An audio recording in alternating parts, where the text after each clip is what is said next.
Hello everyone, welcome to Foreign Technologies. This is going to be my very first video. So a little bit about myself. I'm a recent IT graduate, currently working on my CCNA certification, and so I decided why not just start making videos of me doing various CCNA labs to maybe help out some of you that are also studying for the CCNA lab. So yeah, let's get straight into this. The very first lab that I'm going to be doing here on my channel is configuring the multi-area OSPFv2. So let's get straight into this. By the way, I will be leaving a link to this document, as well as a link to actually, you know what, I was going to say that I was going to leave a link to the packet tracer as well, but I think we'll just go through this here together, since it tells us what we need to what routers we need and how we need to cable the network and everything. So let's just go ahead and do it together, why not? Okay, let's get straight into it. So here we have, to make OSPF more efficient and scalable, OSPF supports hierarchical routing using the concept of areas. An OSPF area is a group of routers that share the same link state information in their link state databases. Okay, and I'll be showing you guys everything while we go and configure the OSPF here in this lab. I'll be showing you what the database looks like, what neighbors look like, and how the routes look like after you configure them in the multi-area OSPF. So when a large OSPF area is divided into smaller areas, it's called multi-area OSPF. Multi-area OSPF is useful in larger network deployments to reduce processing and memory overhead. Okay, so focus your attention on this here. It says multi-area OSPF is useful in larger network deployments to reduce processing and memory. So the reason why it says that, so at OSPF, right, when it calculates its best routes, right, it uses something that's called LSA, which is link state advertisements, which advertises different subnets that the router knows of. Okay, and so when OSPF calculates those routes, it uses an algorithm called SPF, which stands for short path first. Okay, and it's a pretty complex algorithm, I would say. I haven't gotten too deep into the math of it, but so pretty much SPF on an area that has more than I would say a few dozens of routers, according to the official Cisco materials.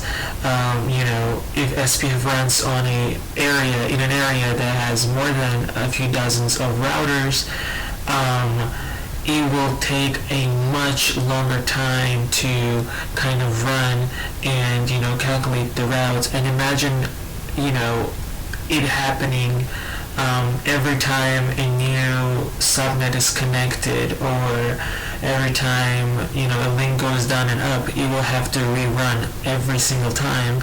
And so and that would cause a lot of bandwidth that will be taken away from that'll be being utilized because of the routes being calculated and LSAs being sent around. Okay, so in this lab we will configure the multi-area OSPFv2 network. Okay, the routers used with CCNA hands-on labs are Cisco 1941 integrated service routers with Cisco iOS release 15.2. Other routers and Cisco iOS versions can be used. Depending on the model of the Cisco iOS version, the commands available and output produced might vary. For what is shown in the labs, refer to the router interface summary table at the end of this lab in the correct at the end of this lab for the correct interface identifiers. Okay, make sure that your routers have been erased and have no sort of configuration. If you're unsure, contact your instructor. So this is more towards like people who are actually working in class on this lab, right? So there's probably a high chance that before you there was somebody else working on those same routers, and they might have forgotten to erase the router configs. It had personally happened to me when I used to go to college for IT. So yeah, just make sure that you take note of this if you're working on the routers that were probably used by other students before. So in our case here, we need 3 routers. A Cisco 1941 with Cisco iOS release, universal imaging compatible. Okay, console cables to configure the iOS devices via the console ports, and serial cables as shown in the topology. Okay, so as for this part right here, again, that's more like for labs, but just for the sake of it, I'm gonna go ahead and connect the PC to the console cable to the routers too, just to kind of show you guys what it would look like. So in part 1, you'll set up the network topology and configure basic settings on the routers. So cable network as shown in the topology. Okay, so we're on step 1 right now. Okay, let's just go ahead and color code that we are in step 1. So this is our topology here. So let's get straight into this. Okay, so 1941, 1941, perfect. Man. Sorry about that. Okay. Alright, so show the topology. Okay, so let's get the cables here. It will go. Oh wait. Why do we not have serial? Okay. Alrighty. So it looks like we do not have serial interfaces here, which we'll probably need to install. It seems like. I think it's this one. Yes, it is this one. Okay, great. Okay, let's go ahead and turn this on. Oh, where is the turn on switch? Okay, here. Okay, so let's go ahead and turn this on, and I'm just gonna make sure that we installed it in the right slot. I'm pretty sure that we did. Just to kind of have the same, interface numbers. Okay, no.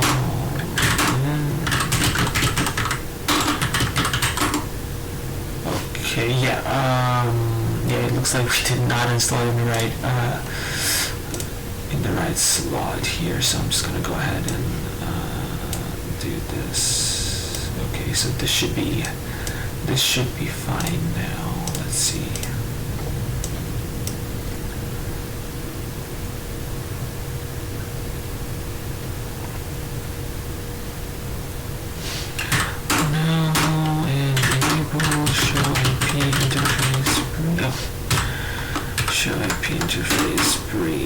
Okay, now it looks like we did install it correctly, so that's great. Let's go ahead and do that on these routers as well. It looks like this one just turned on, so let's go ahead and turn it off and put in the serial, put in the not the serial interfaces, but the card with the serial interfaces on them. Let's go ahead and turn it on. Let's go ahead and turn this off here. Put this in, turn it on, perfect. Alright, great. Okay, so now let's go ahead and connect the cables. So we'll go from serial 00 to serial 00, okay. And then this one as well, go from serial 00, we'll go from serial 01 to serial 01. Okay, great. Alright. It looks it looks good, it looks okay. Alright, so let's go ahead and just kind of make it look neat, just like it is on here. Select outline color, so we go with blue. Okay, select the fill color. Okay, fill color, let's select blue as well here. Okay, and then we'll go ahead and just very carefully. So this is going to be our area 0. Let's go ahead and just select black on here. So this is going to be our area 3, it looks like. Sorry about that. Just going to go ahead and get rid of that. Yes, please. Okay. Okay, alright, so it looks like this whole thing is going to be our areas, area 3, okay, and finally this right here is going to be our, it looks like area 1, okay, perfect. Alright, so at this point we can just go ahead and so label it as area 3, area 0, okay, and area 1. Perfect. This looks like we have area 2, so that's a bit odd, but nevertheless, let's go ahead and proceed. Initializing what the routers is necessary. Okay.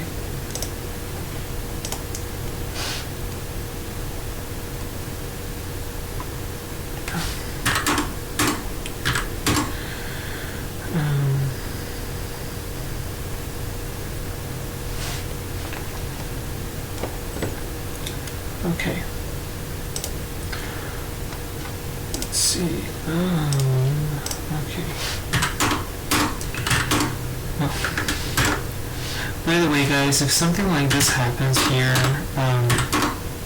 you know, it's going to take a while for it to stop. So just go ahead and just go ahead and on your keyboard press Control-Shift-6, and that should do it. Again, it's Control-Shift-6. Let's see. Okay, so all good. Okay, alrighty. Let's go ahead and mark this as done as well. Okay, so now we're on here. Okay, on here. Alright, great. Okay, so a little hack that I learned, you know, over a couple of years of taking the Cisco classes back in my school, is that it's best if you just open a notepad, you know, or if you're using Linux, just go ahead and open a temporary file, okay, just like I did here pretty much, and just go ahead and type out what it's telling you to do here in a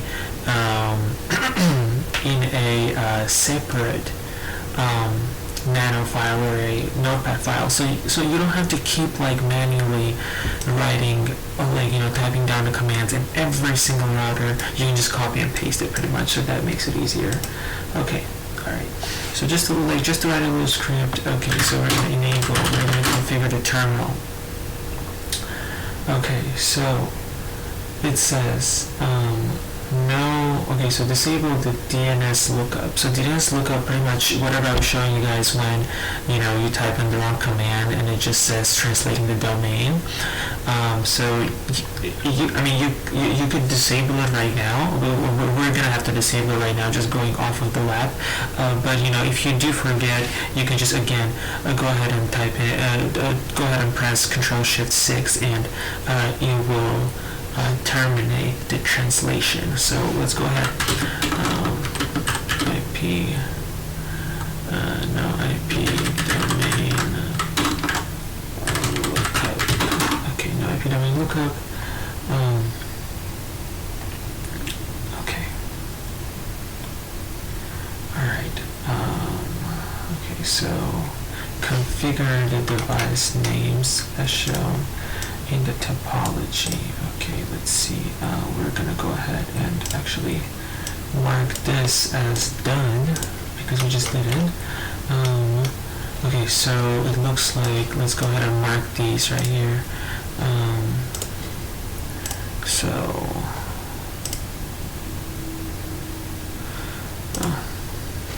Oh man. So it's gonna be our, this is gonna be our, oh man, what's going on? It's gonna be our R1, it looks like. This is gonna be our R2. This is gonna be our R3. Okay, great. Alright, perfect. Alright, so we went ahead and did that just now. Okay. Alright, so let's keep going here. So, okay, so configure the device name. So pretty much just go ahead and type in host name R1 here. Okay. For the device name, we're showing the topology, done, and then we'll reuse the same script, but obviously change the host names and all the other necessary information for each of the routers. Okay, so the privileged exec mode. So the privileged exec mode is the mode that you enter when you type in enable. Okay, so let's go ahead and do that. So it's going to be enable secret class. Okay, great. Okay. All right. So we did that. Okay. Just go ahead and mark these out here. Okay. And then assign Cisco as the console and VTY line passwords. Okay. Okay. So line console 0. Okay. And the line and the pretty much you can pretty much tell by the command what it means. Line console. So it's just for the console connection, right? The password that you would enter, you know, when you're consolely, I don't know how to say that, but consolely connected to the router. It would be okay, password Cisco here. Lost that there for a second. Password Cisco. And we'll so the difference between secret class and password Cisco, right? So secret class, when you enable secret class, right? When you type this in, it right off the bat, oh my god, forgot the word, but it encrypts the password. There you go. It encrypts the password, so it's not in clear text. Okay. But with the password Cisco, unfortunately, it does not encrypt the password. So the Cisco will show up in the running config as well as the startup config. So we'll need to go ahead and take care of that as well. I don't know if it's on here, even if it's not on here. Well, I'm just gonna go ahead and do it myself. Okay, so line console 0, password Cisco. Okay. Configure logging synchronous. Okay, so logging synchronous. And so in logging synchronous, what it does is that if there is a message, a log message that pops up, it doesn't just pop up in the middle of you typing something. On the contrary, it waits for you to get done typing and submit the command, and then it will show you that message. Okay. So logging synchronous, and then obviously we'll need to do login to let the line console know to use password Cisco for the logins.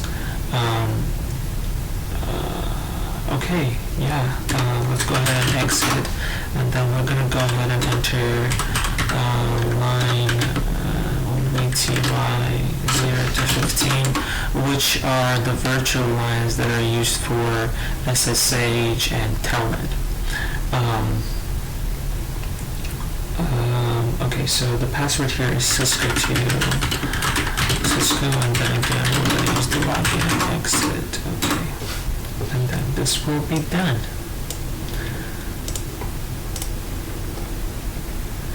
Okay, configure logging synchronous, and this is done. That's only done on the console line. Configure MOTD banner to warn users that unauthorized access is prohibited. Okay. Banner MOTD. And pretty much the message that it tells us here, unauthorized access is prohibited.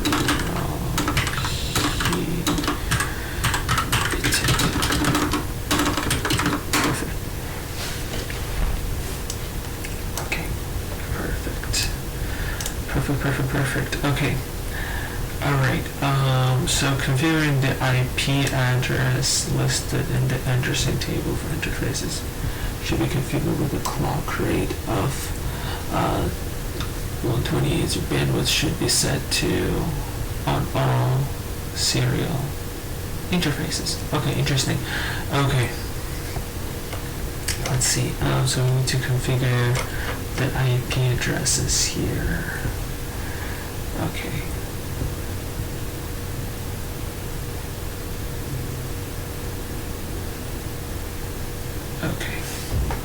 Alright, so I see 2 loopbacks, 3 loopbacks for R1.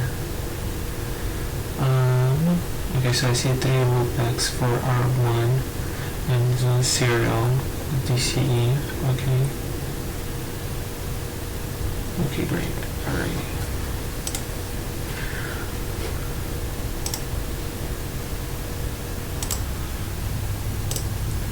Okay, so just had to look something up here really quickly, something that I wasn't really sure of. Okay. Alright, so let's see. We're working on R1, so let's go ahead and start with that. Okay, so interface, loopback, 0, IP address. Okay, so we have 209.165. Oh, what happened there? 209.165. 200.225.255.255.255.252, and then obviously we're gonna know shadow. And one interesting thing about loopbacks, they always stay up unless they're administratively shut down. Other than that, they always stay up. And obviously, one of the uses that I know for loopback interfaces is it determines the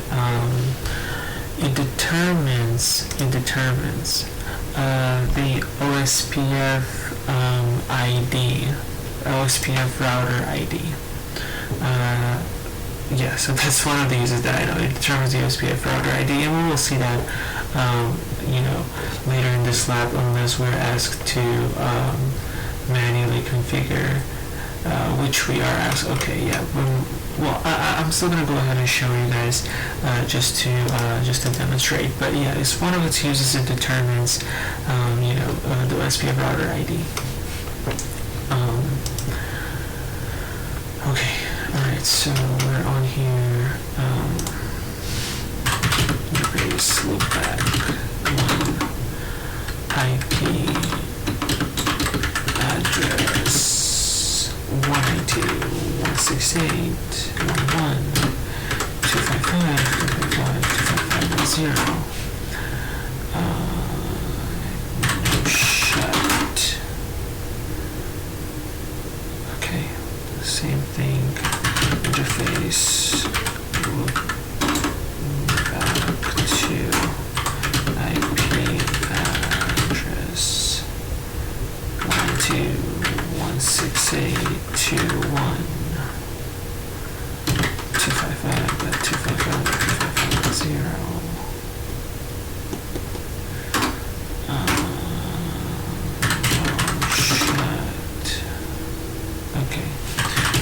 interface serial 0, 0, 0. IP address 192.168. Call that 1. 255.255.255.252. Now shed, obviously, and I think we are asked here to the DC interface should interfere with the clock rate. Yes. Yes. So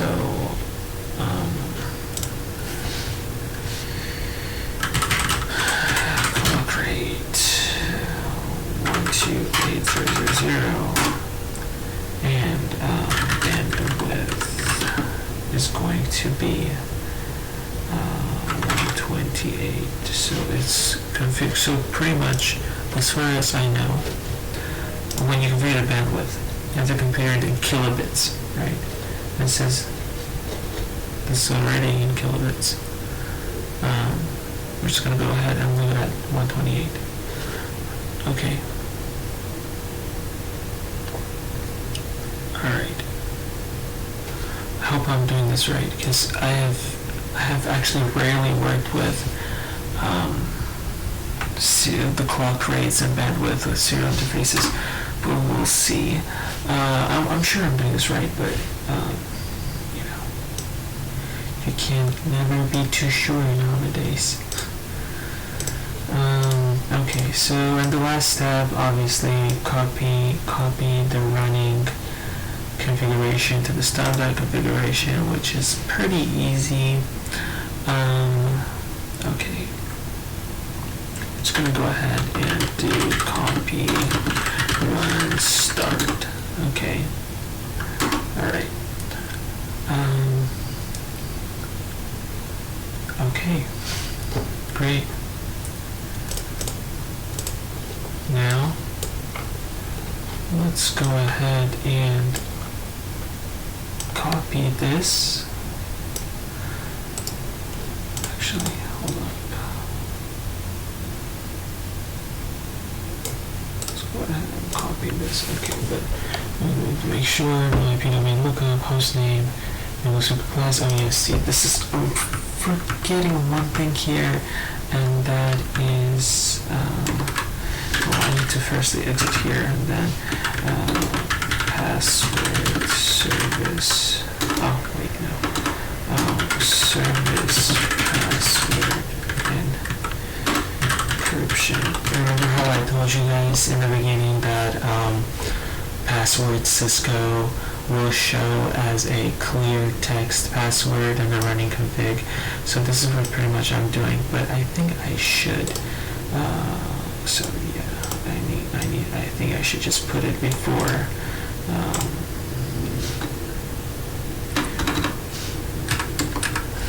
This, so that everything gets copied to the startup config. Okay, let's see. We're gonna go to router 1 here and then paste it. Yes. Okay. You see how fast it was? It was pretty fast. Clock rate. Okay. It looks like there might be a little issue with the clock rate command. 0, 0, 0 clock. Okay, yeah. There we go. Okay, alright. Okay, there's the clock rate. That was the issue. So let's go ahead and modify this.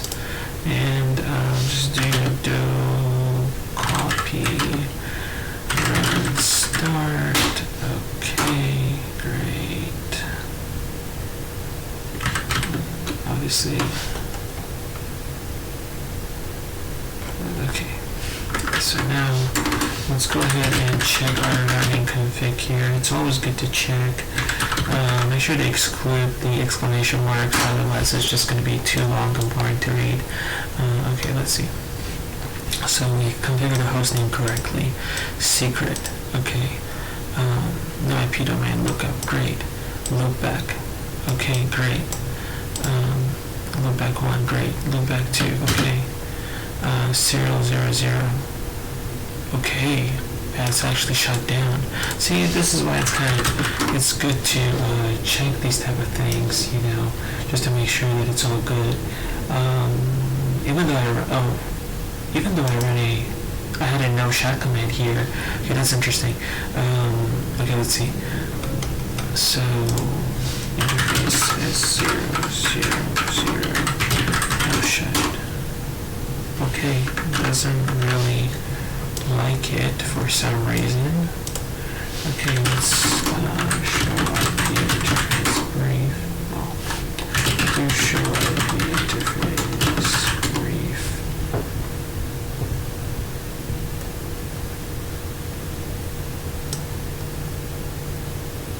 Down. Okay, that's interesting. Okay.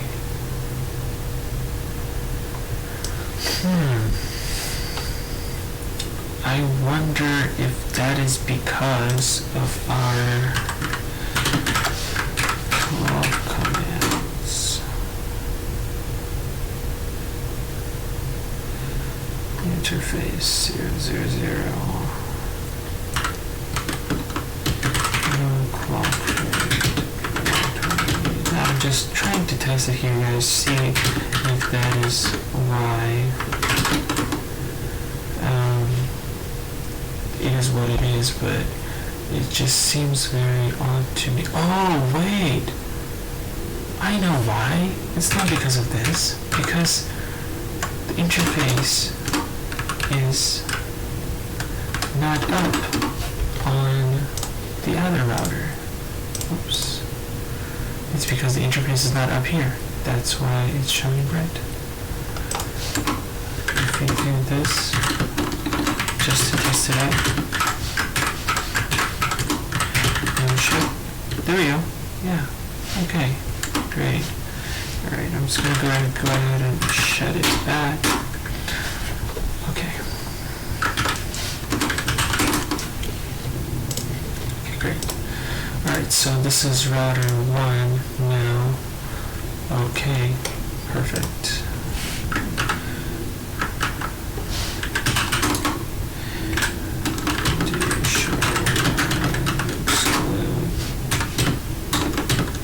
Exclude this, okay. Okay. Neat. Everything looks good. Okay, so you see in the password got encrypted here as well for the line console as well as line WTY, which, like I said, this is for SSH and Telnet. Okay, cool. Let's go ahead and configure router 2 now. We'll just go ahead and change the name. That's all we need to change, really. Let's go ahead and look at R2s. Okay, so we can go ahead and simply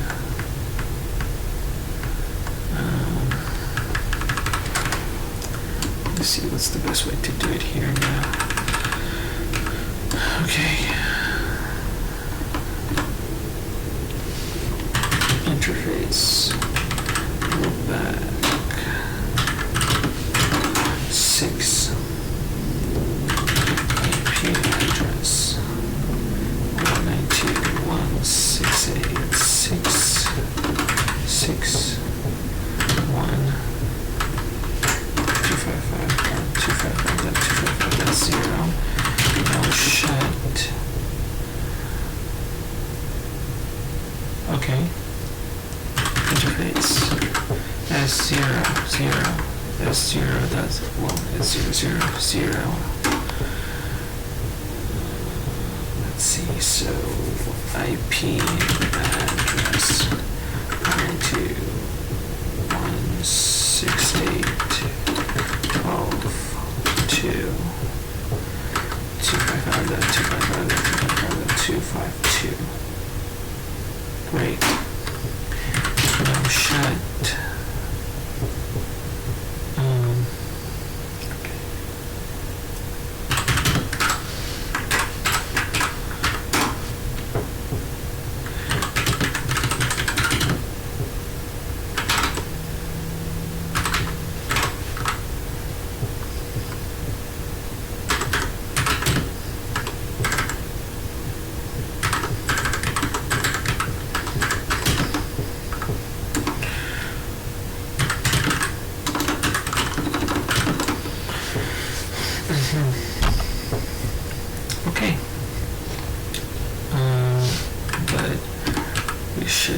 configure the clock rate, which is 120.00, and bandwidth, which is 128 kilobits. And obviously, don't forget to do your service password encryption and copy running config to startup config. And yeah, you're pretty much ready to go. Just go ahead and copy your commands here. Go over to router 2. I'm not sure why it says router 1 here, but I will try to go ahead and change that. But nevertheless, this is for router 2. I'm gonna go ahead and paste that, and looks like it all went through. Let's go ahead and change the check the config, show run, exclude. Okay, great. Let's see. Okay.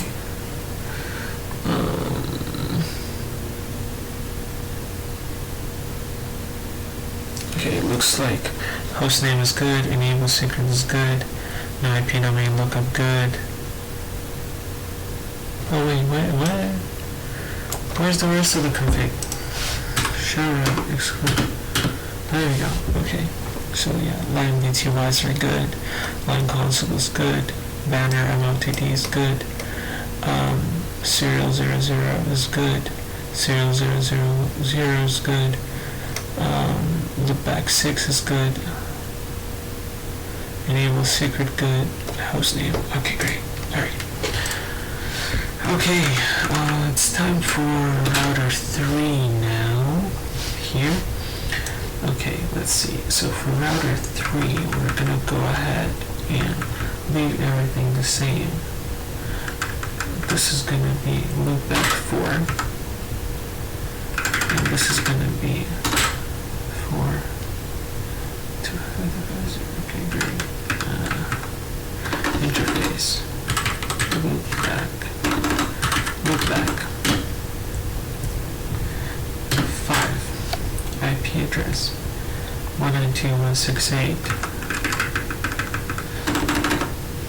5. Like 255.255.255.0. Okay, no shut. Interface 0001. 23 is going to be 2. 255.255.255.2. And yeah, it looks good. Okay, 41, 255.255.0. 51, 255.255.0. 23.2, 255.2. Okay, good. Alright, perfect. Alrighty, let's go ahead and copy this over to our R3 router, and yeah, it should be good afterwards. Paste. Okay, check our config. Don't forget to check your config, that's crucial. Okay, we got okay, line console. Got it on here. Okay, it's encrypted. Line BTY is encrypted. Banner MLTD, great. 0001, good. Oh wait, oh man. I shouldn't have done that. I forgot to get rid of this, since the opposite interface is actually already has the bandwidth 128 clock rate 120.000. Okay, great. Okay, alright, cool. Alright, perfect. Now it should be good.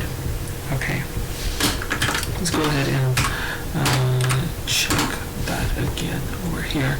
Okay, it's good. It's great. Okay, great. Perfect. Alright. So now we have router 1, router 2, router 3 configured. great. Use show IP address brief command to verify that IP address is correct and that the interfaces are active. We can pings the neighbor serial interface. Let's do this now. Okay, alright, let's do this. Let's see, so show IP interface. Do show IP interface brief. Okay, so that's our NPs. Loopback. Let's check here. Loopback 0. Obviously set correctly. Okay. Loopback 1 set correctly. Loopback 2 set correctly. Serial 000 set correctly. Okay, great. Alright, let's go ahead and try to ping our neighboring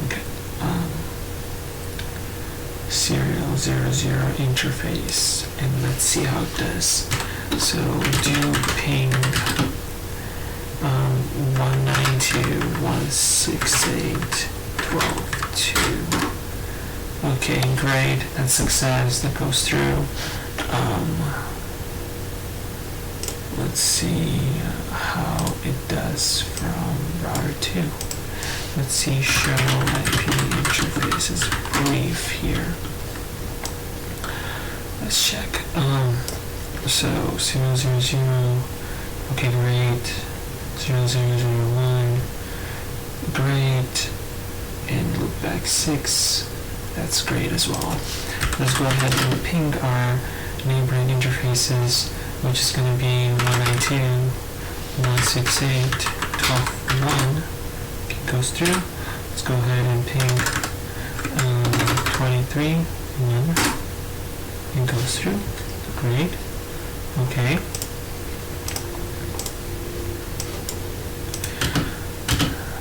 Show IP interfaces brief.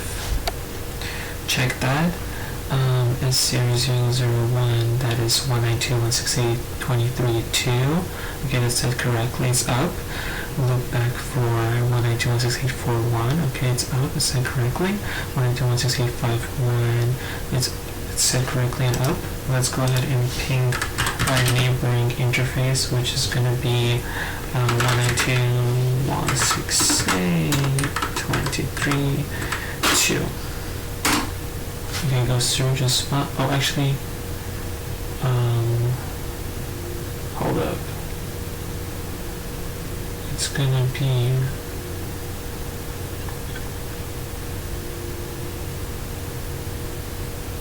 it's gonna be 23.1. Okay, yeah, cool. Alright, it goes through. Okay, perfect. Okay, now we will just need to verify, we will just need to configure the OSPF now, so this is the fun part. Alright, so, this says, in part 2, you will configure a multi-area OSPF version 2 network with the process ID of 1. All LAN loopback interfaces should be passive. Okay? So, pretty much, interfaces 6, loopback 6, 1, 2, 4, 5, they will be passive. Okay, and passive interface, so pretty much what it means, right?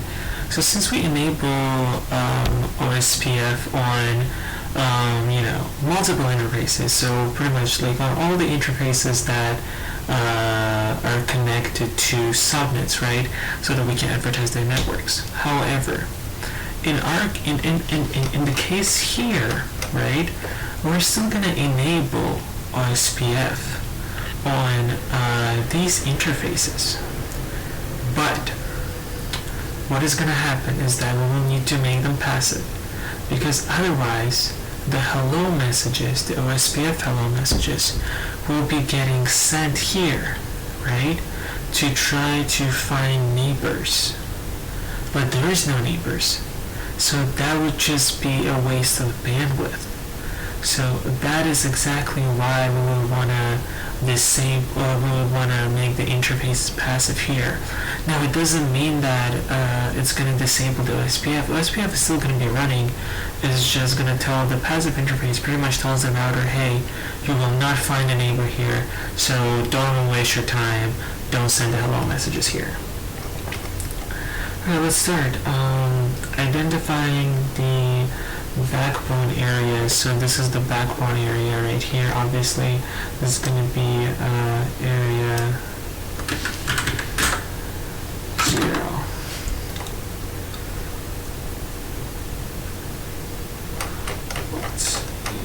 This is going to be the area 0. Okay, great. Area 0. Identify the autonomous system boundary routers. So autonomous system boundary routers or router? Yeah, router. Yeah, it's gonna be, because I see there's only one, and this is this one right here. Autonomous system boundary router. Yeah. Okay. Okay. So this is gonna be the autonomous system boundary router.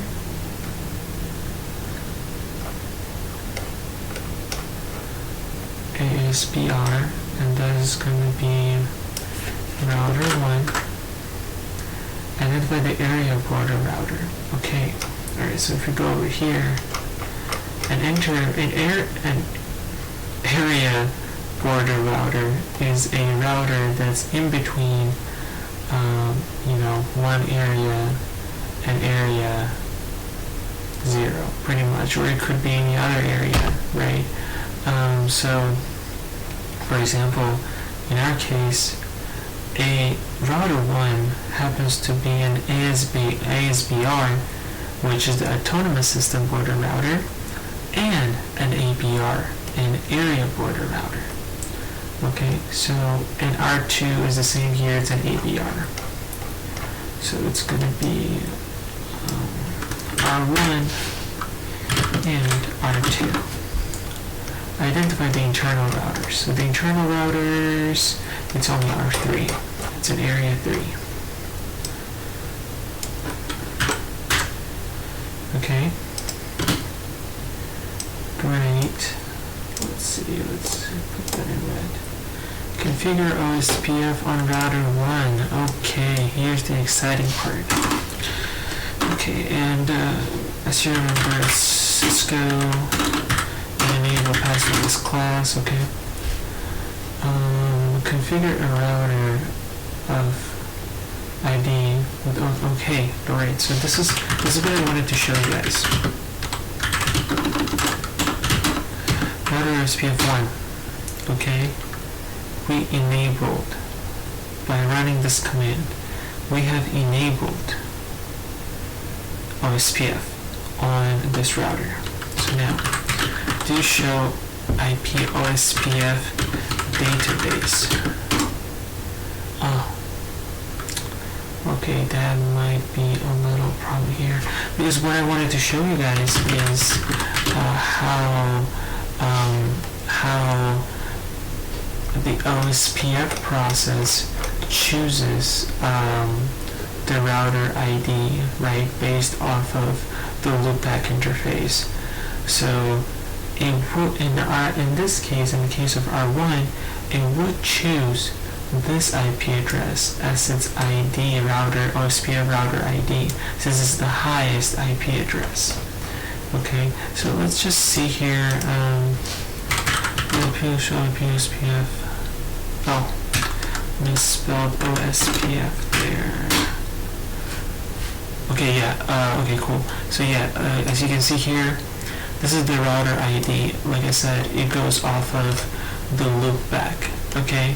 So router to OSPF usually picks its, the first thing that it does is it looks at the loopbacks, are loopbacks set, If the loopbacks are set, okay, cool, I'll take the highest one, highest of the loopbacks in terms of IP addresses. Okay. If we manually configure the router ID like we are being asked to here with the 111, then the router ID is going to be 111. It's best practice, according to the official Cisco CCNA study materials, it's best practice to use to manually configure the router ID. Okay. If none of these right have been configured, then the router will go ahead and pick the highest IP address on any of its interfaces as its router ID. Okay, so in this case, I just wanted to show you guys that this would be the router ID if we didn't have to manually configure the router ID just in case, just like here. So let's go ahead and do that. Router ID 1.1.1.1. We're being asked to do that here. Alright. Okay. ID down. Perfect. Okay, so now we've configured the router ID. So now we're gonna do network. Okay, so network 192.168.10.0.0.0.255. So it seems like we're going to be advertising this network right here. This network right here. Okay, so here we're going to be advertising this network. Now, the first one. Yeah, okay. Network 192. 168 1 0 0.0.0.255. So in the case of OSPF, right, this is a wild mask. Okay, this is not a subnet mask. With a wild mask, these zeros mean that, match an entire octet. Okay, so for example, in this case, we have 3 zeros in 3 octets, so it's going to have to match these first three octets, right? And then this one means that it could be anything. It could be 1 all the way till obviously 254. Okay. So, and then obviously we are in area 1 on router, since we're advertising the loopback. So we're going to go ahead and set that to area 1. Now, the second command. So now we're going to be advertising loopback. Loopback, which one is it? We're advertising loopback 2. Okay. Alright. Loopback 2, we're going to go ahead and great. Okay. And then here we're going to be advertising the serial, the subnet between router 1 and router 2, the one in area 0, right? So that's why we are going to want to put that to, wait, what happened? Okay, 02. Oh, area 0. Okay. Okay, and also we will need to change that. Okay, so that's going to be 03, area 0. Perfect. Set the WAN loopback interfaces L01 and L02 as passive. Okay. So we did this already. Let's go ahead and write that as red. Okay. So now I'm going to type in passive interface. Actually, I want to see if we can do range. Okay, alright, we can't unfortunately do range here. Loopback 1, loopback 2. So, this is going to, we set these as passive interfaces. Now, create a default route to the internet using exit interface. Okay. IP route.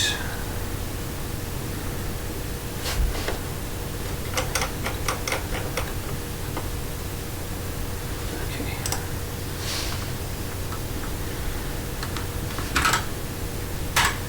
209.165. 200. 225.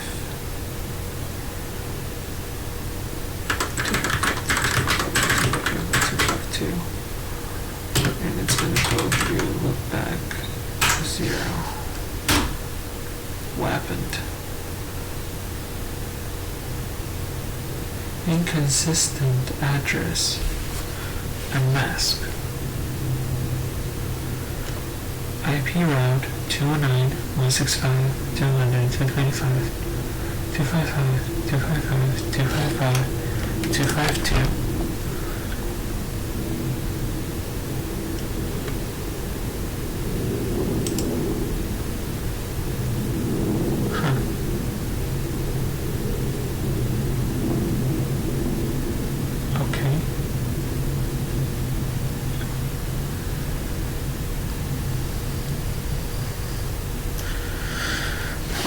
Actually, I might know what the issue is. Let's change that to 4.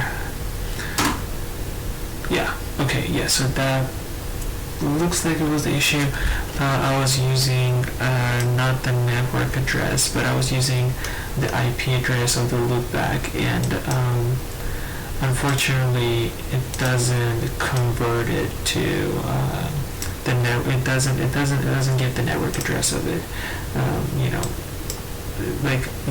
I was thinking that, it would go off of the subnet mask and be like, okay, yeah, I see that this is a IP address, so I'm just going to go ahead and convert it to the network IP, but it did not do it, so we had to do it manually, but it's all good. This is a normal error. Not sure why it says that. Again, I'm just like maybe many of you, I'm also studying for my CCNA.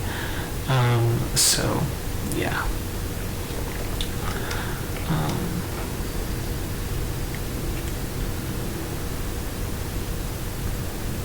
Okay, we set the default route. Oh, well, there's an explanation to my question here. This is an only behavior of using loopback interfaces to simulate the default route. Okay, alright, so this is the answer for you. If any of you out there were wondering, so this is the answer, probably like a poor choice of color here, to be fair. So let's go ahead and change that to gray.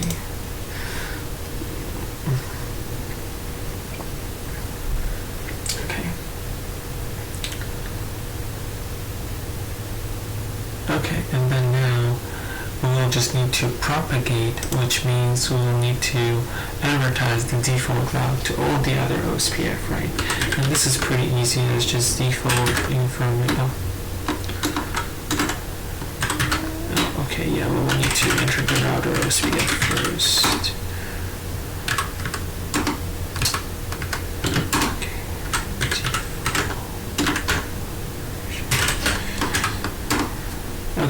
So that will do it. So that will propagate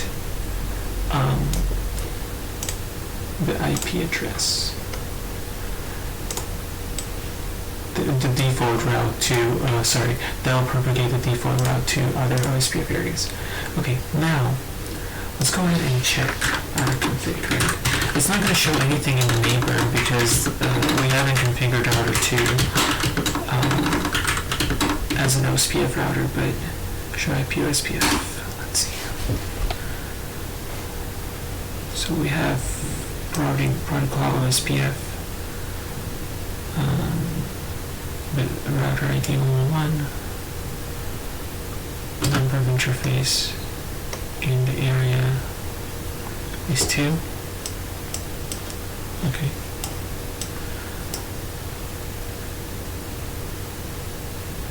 So backbone, we're connected to it.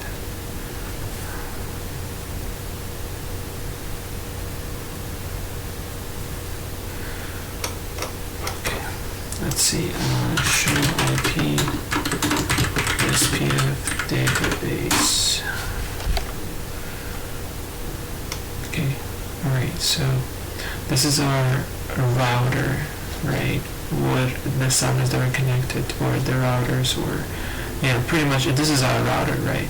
So that would show the subnets connected to our router. In this case, well, actually no. Okay, sorry about that. So this will just show our router. Okay, this is our router. So this is our router LSA, right? Link state advertisement. This is this now is going to show the networks that are connected. Okay, that are connected to here.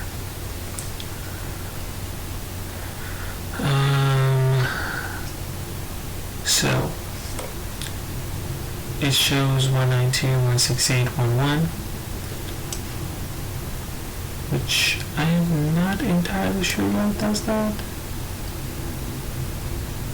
because I did not configure it. Wait, okay, this is good that we checked it actually. What? I configured it totally differently, and I am not sure why I did that actually.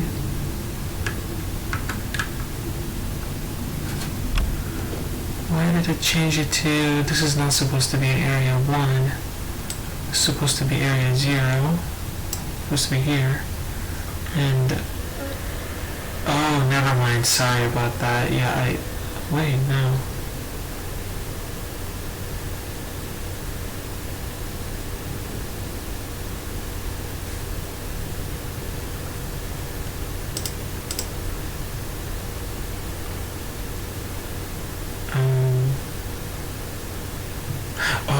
Okay, alright, never mind. So apparently, so this is a summary netlink states. Okay, I didn't read that.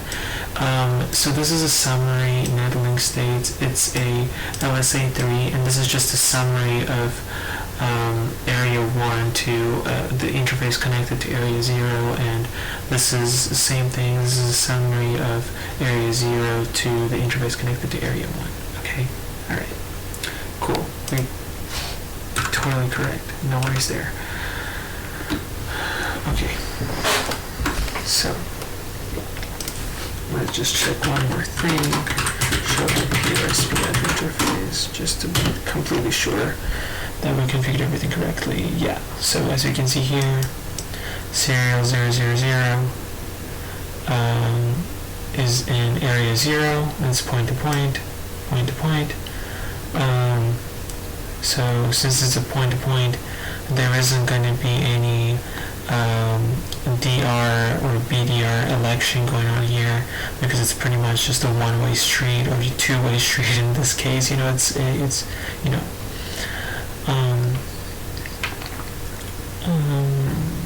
Yeah.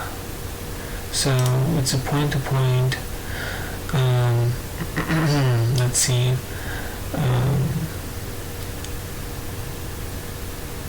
Okay, yeah, everything looks good here. Loopback 0, you know, it's up. It's in area 1 here. Process ID looks good. Loopback looks good. It's a never tab loopback. Same thing here. Looks great. Yeah. Okay. Okay. Perfect. Okay.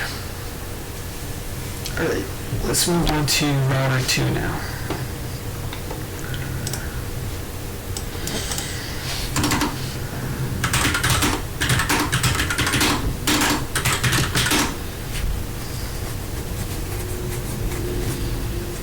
Okay.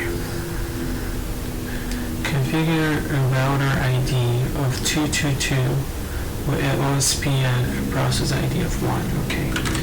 Router OSPF 1. Router ID 2222. Add the networks to R2. Add the networks for R2 to OSPF. Where the command is used in the space below. Okay.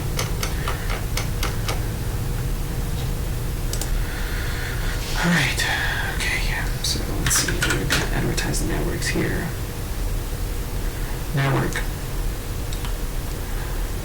1 and 2, 168.6.0,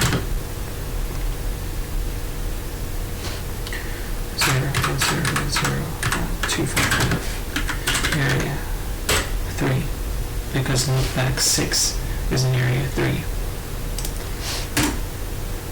Put that in. Okay.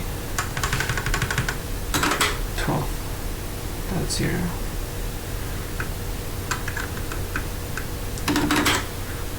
3.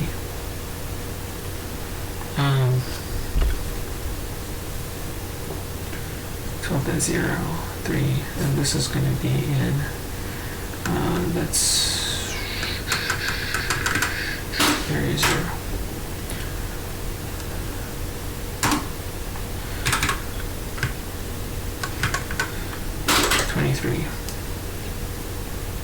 And this is going to be in area 3. Change that to 0.3. This should do it. Okay. So these are pretty much the commands that we used. So let's go ahead and paste them in here.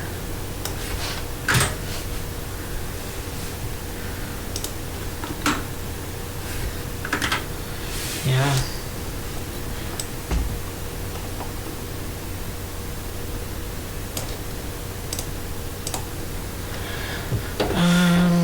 Set the LAN interfaces as passive, which is only, in our case, that is loopback 6.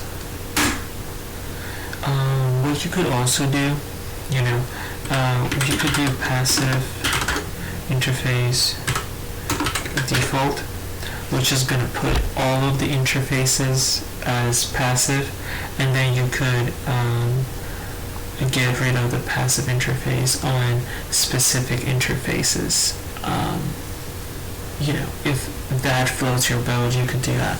But here we only have one loopback interface in the LAN, so we're just gonna go with that.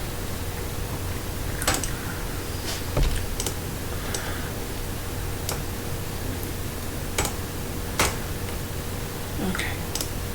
So before we move on to router 3, let's do this show IP OSPF interfaces. And so I know that probably some of you guys will be working on an actual router equipment. So in that case, you can do show IP OSPF interface brief, but as you can see, Packet Tracer doesn't allow it, so I'm just going to do show IP OSPF interface. Loopback 6, it's up. Protocol is up. It's in area 3. Great. Router 2, okay, loopback. Okay, great. Protocol is up. Internet address, great. Area 3, great. Process ID, router 2, okay. Network type, point-to-point. Perfect. Cost 718781. Okay, perfect. Let's see what else we have here. State point-to-point, network type point-to-point. 000. Same good all things here. Area 0, perfect. Point-to-point. Okay, great. Looks good. Let's see show IP OSPF neighbor. Okay, as we can see, OSPF is not enabled on router 3 just yet, so that's why it hasn't formed a neighbor relationship. But yeah, with R1, R2 is a fully adjacent neighbor relationship. It looks good. Obviously there's no DRBDR since it's a point-to-point link, so this is going to show this minus sign or dash sign, whatever floats your boat, to just kind of tell you that, hey, I'm using a point-to-point, or point to something else. But yeah. So it's good practice to look at the neighbors first, right? And then you look at the database. Show OSPF database. Let's look at the database here real quick. What do we see? Okay, so we have area 0. We have 2 routers in area 0, router 2, router 1. Okay. Summary handling states. We have a summary from area 1 and area 2. So we have, sorry. We have a summary from, obviously, area 3 here.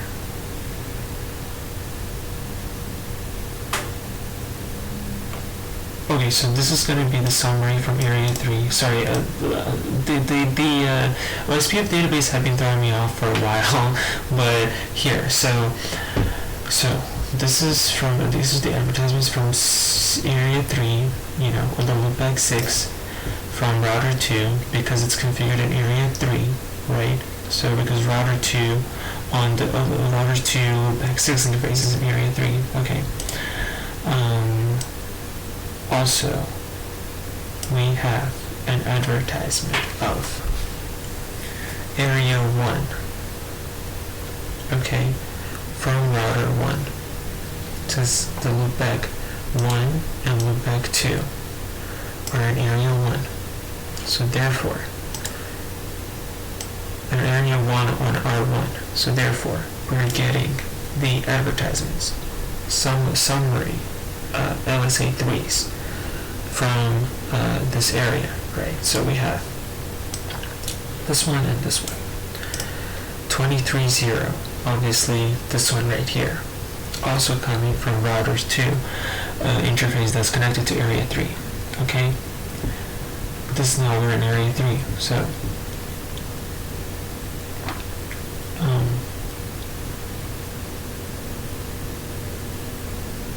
we have the router here in area 3, great. Now we have advertisements, right? So this is our advertisement right here from router 2. So we're seeing that this network 12.0 is being advertised by router 2 since this interface is connected to area 0. Same thing with this one and this one, right? Because they're summaries from router 2, and router 2 sees that these are connected to. So R1 is advertising to router 2 that, hey, I have these subnets. So pretty much it's a summary of those, right? Just to tell this router that, hey, if you want to send anything to these subnets, you'll have to go through me. And yeah, and we have summary ASB link states.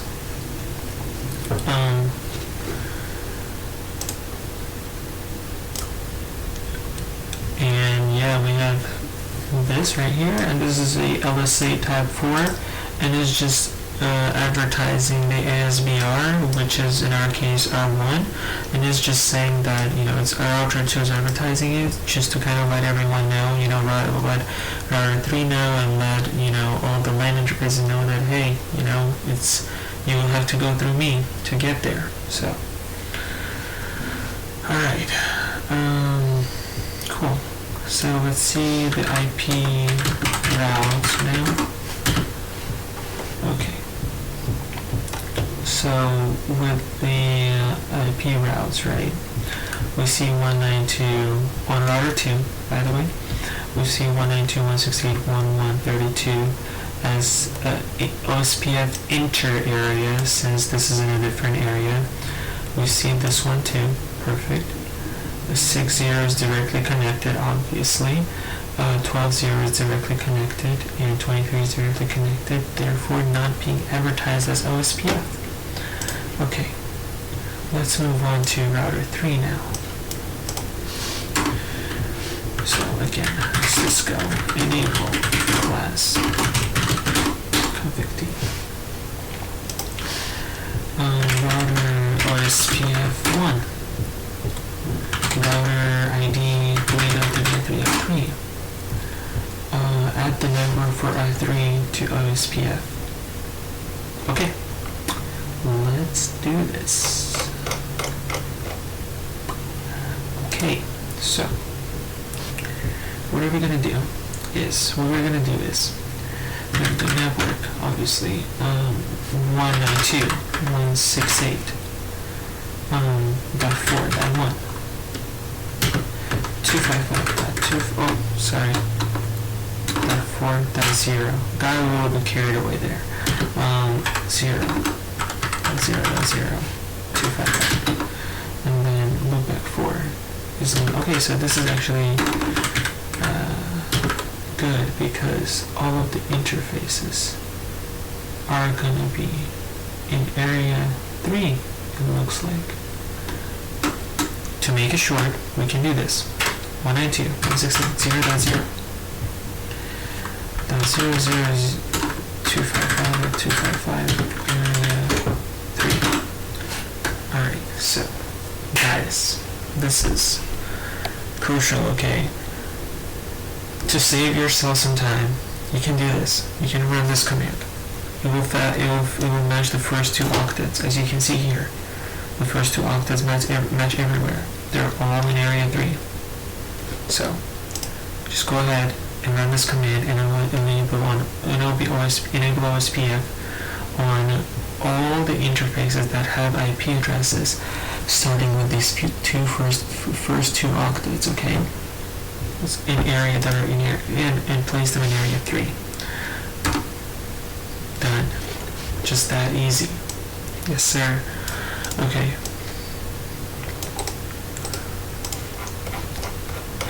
I'm really sorry if I'm a little bit like, because this is my very first video, and I'm doing this live. Probably not the best choice, but still, I hope you guys are enjoying this.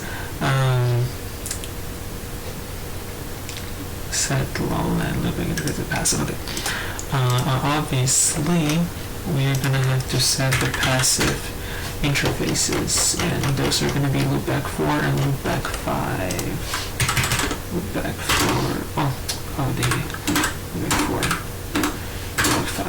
Okay, so that is done actually.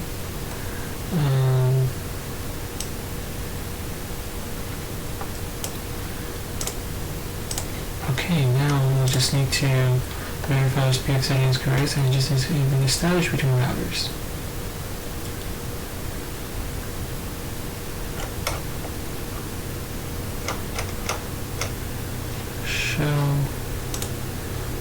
Okay, on R1, actually, before we do that, before you proceed with the lab, right, forget about the document, right? This is just for school, you want to learn. You want to learn the router inside and out, right? I don't even know I don't know the router inside and out myself. I'm still learning CCNA. The last time I took classes of CCNA was a very long time ago. It was like 3 years ago, 2 years ago, and unfortunately, I was like, I studied it well, but unfortunately I forgot it because there were some things that happened, and I wasn't really into my studies that much anymore, and unfortunately, 2 years later, here we are again back at CCNA. It's exciting times, but okay, let's check here. So should I be OSPF neighbors? Like I said, it's good to check your neighbor first. Again, we see the neighbor. This one is our neighbor. Full. No VDR. Let's see. So show IP OSPF database. Okay. So we see area 3 because all of our interfaces are in area 3. We see these 2 routers in our area, right? We see the summary for area 3. Okay, so we see that. we see router 2 advertising, 1200 network, the 11 in area 1 and 21 in area 1, all through itself, right? And then we see obviously the ASBR autonomous system border router, which is in R1, therefore it has a link ID of 111, is being advertised by router 222. Perfect. Oh, actually, let's check the show IP route. And also, it's good. It's also good to it's a good practice to check the neighbors, database, and the routes, right? Because that's kind of the order that's kind of the order OSPF goes in to put the routes in the routing table. It establishes the neighbor. The neighbors exchange LSAs, right, through LSA, through link state updates, right, and then it runs the SPF. Each router runs the SPF and calculates the best route for itself, to get to a specific destination. Okay, so we do see the inter area. Okay, we see the inter area. Okay. We see OSPF2 6.1. For some reason it's OSPF. Well, yeah, because it's not directly connected, obviously. Yeah. Okay. Yeah. So we see OSPF. Okay, because it's within the same area. Inter area we see 12.0. Okay. Yeah, looks great. Okay. Now let's do what the lab asks us to do here. Cisco enable class show IP protocol. Let's okay, what does it want us to look at? Issue the show IP command to verify OSPF settings on each router. Use this command to identify the OSPF router types and determine the network assigned to each area. Okay, alright. So, we don't have any filters set. Router ID 1. Number of areas in this router's area is 2. 2, because area 1, area 0. Maximum path for routing networks. It's routing for networks. This one in area 0, and obviously these two in area 1. That was great. Passive interfaces. That was great. And routing information source, so gateway 111. That looks great. Yeah, and then this is administrative distance is 110, which is the default for OSPF. Okay, let's see on router 2. Show IP protocol. Okay, so we have router ID of 2. Perfect. Number of areas 2. That looks right. Area 3 and area 0. Maximum path. Okay. 192.168. So it's routing for networks 192.168.12.0. Area 0. Makes sense. 192.168.60. So that's for loopback 6 in area 3. And this is for the serial connection to router 3 in area 3. Makes sense. Passive interface is only 1, loopback 6, and it is a gateway. So routing information sources. So this is getting the information from router 1, router 2, router 3. Administrative distance, 110. Same thing, let's check here. IP protocols.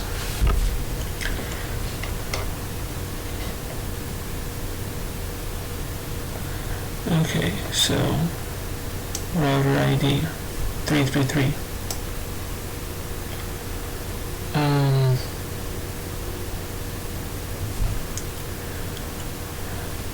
Maximum number of areas is 1, obviously, because it's an internal router.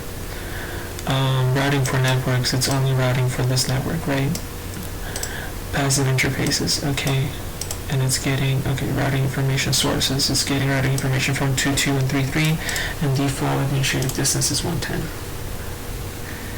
passive interfaces. What's the OSPF router type on each router? OSPF router type.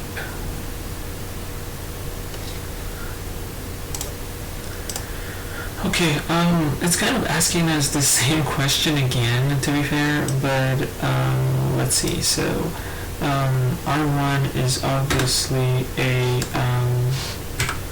it's a ASBR. That is R2's ABR, and then R3 is internal. We already did that actually. Let's check. So we did this already.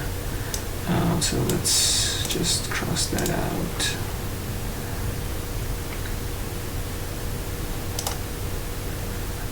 But let's go ahead and run this. Show IP OSPF interface brief. Oh yeah, forgot. Doesn't allow me to do brief. Okay. 781. That is correct. On the back, that's cost 1, that's correct, and the back 2, cost 2, that's correct. Okay. Cost 1, that's correct.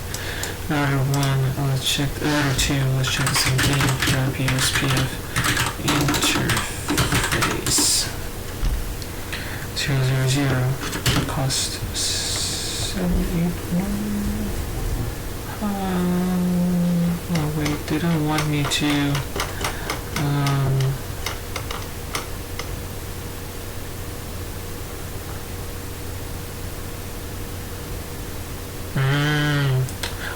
we actually made a huge mistake that could that can actually affect the OSPF and how it works. So interface 0000 bandwidth 128.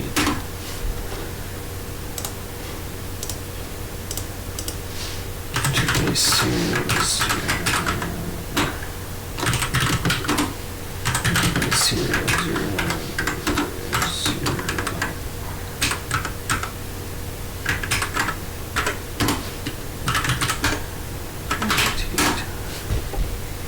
Great.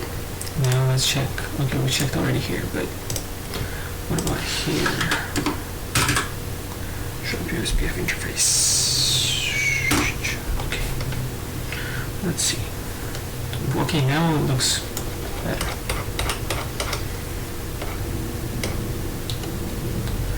Seven, 8, 1. Cost is 781. Cost 1, cost 7. Okay, looks great. Now let's check this one. Show IP interface. Oh, yeah. Show IP OSPF interface. Okay, so we have 0001 and 71. Look back 4 is cost 1, look back 5 cost 1. Great. We can also learn 3 advantages of designing a network with multi-area OSPF.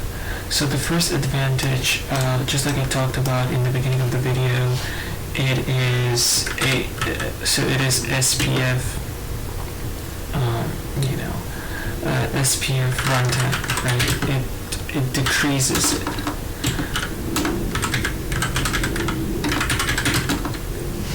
Okay.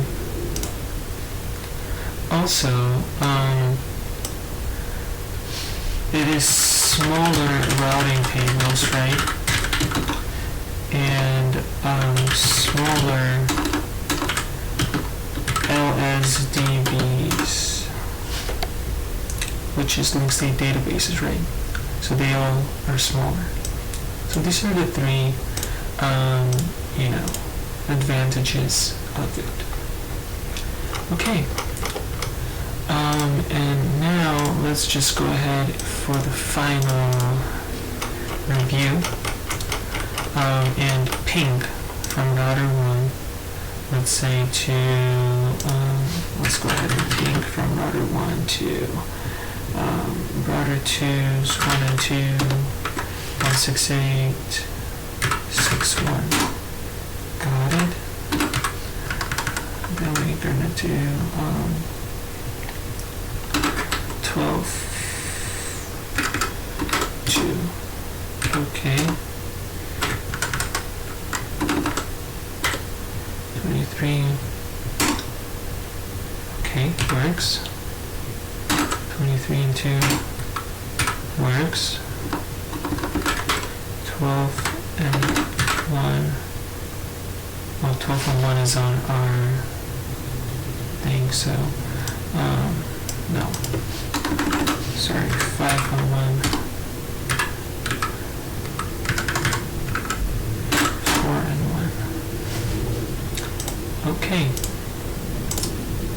Let's do the same thing from router 2. Ping. Oh, I mean from router 3, ping. Actually, let's ping this one. 209 below 165, 200, 225. Oh, dang it. Let's see if the first one might fail or 2 might fail.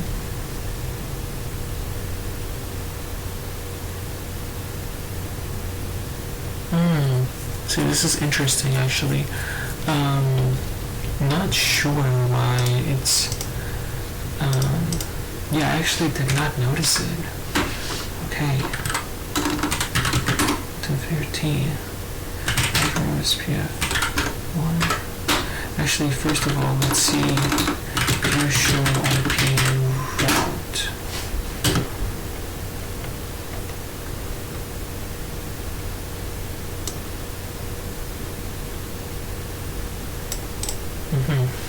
Yep. Okay.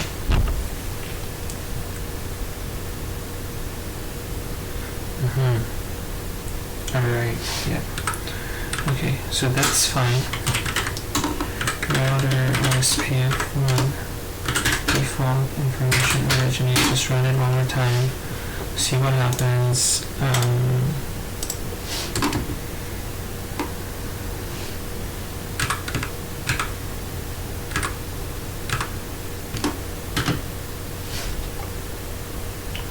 Not seeing the route just yet.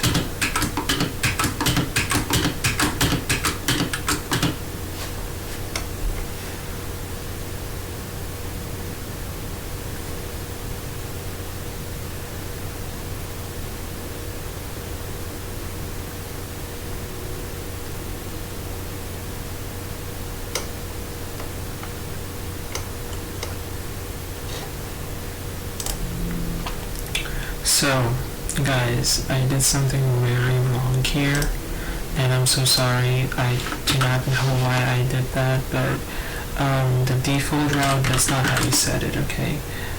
So let me go ahead and get rid of that command. Actually, let's do show section route.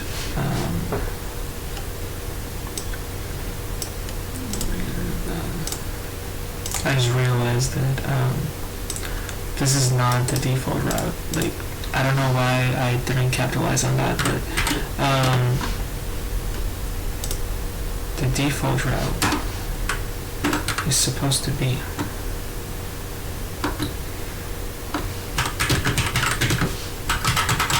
and some of you might have caught on to this, but this is the default route. 255.255.25. Oh, sorry. No. It's already here.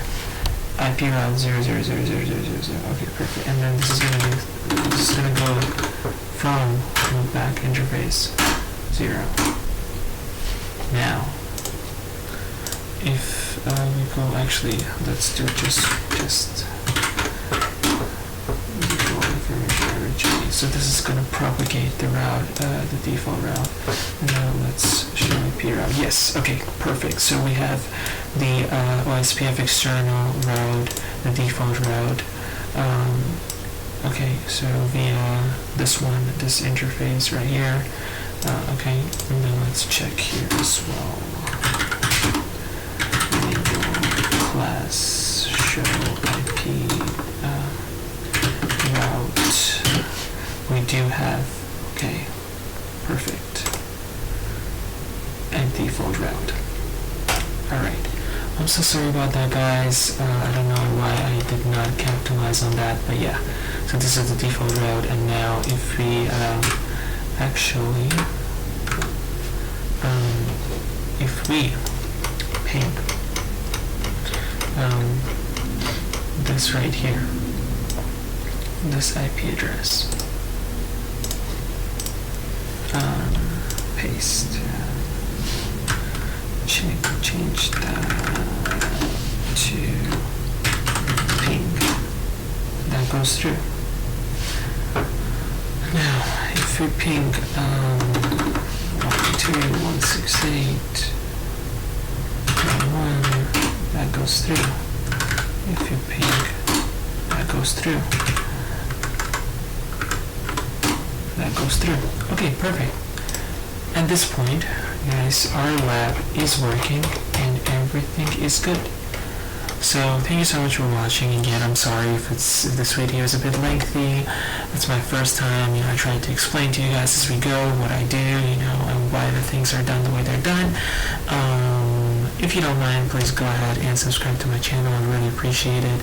I have a really big goal to, it's a bit of a big call, but I really would like to hit 100,000 subscribers, maybe by the end of next year or in 2 years, however long it takes.